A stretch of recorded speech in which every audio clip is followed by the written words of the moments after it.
Shri S Jayasuryan, Keralam mini പാകിസ്ഥാനാണ് എന്ന താങ്കളുടെ ആ പ്രസ്താവന? ഞാൻ ഖേദം പ്രകടിപ്പിക്കാൻ തയ്യാറല്ല എന്ന് മാത്രമല്ല, തെളിവ് ഹാജരാക്കാൻ തയ്യാറാണ്. അത് പ്രക്ഷേപണം ചെയ്യാനുള്ള ധൈര്യമുണ്ടോ ഈ ചാനലിന് എന്ന് ആദ്യം തന്നെ ചോദിക്കുന്നു. കേരളം, മലയാളം, മലയാളി, അതുപോലെ തന്നെ വലിയ മതേതരത്വം, സൗഹാർദ്ദം, സ്നേഹം, ഇതൊക്കെ പറഞ്ഞല്ലോ.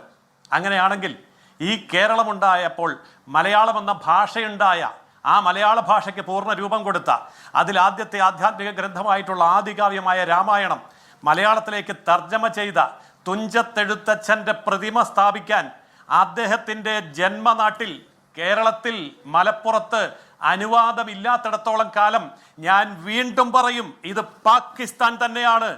പാകിസ്ഥാൻ അല്ല എന്ന് പറയുന്നവർ താങ്കൾ പറയുന്നത് ഭരണഘടനാ വിരുദ്ധ പ്രസ്താവനയാണെന്ന ബോധ്യം താങ്കൾക്കുണ്ടോ?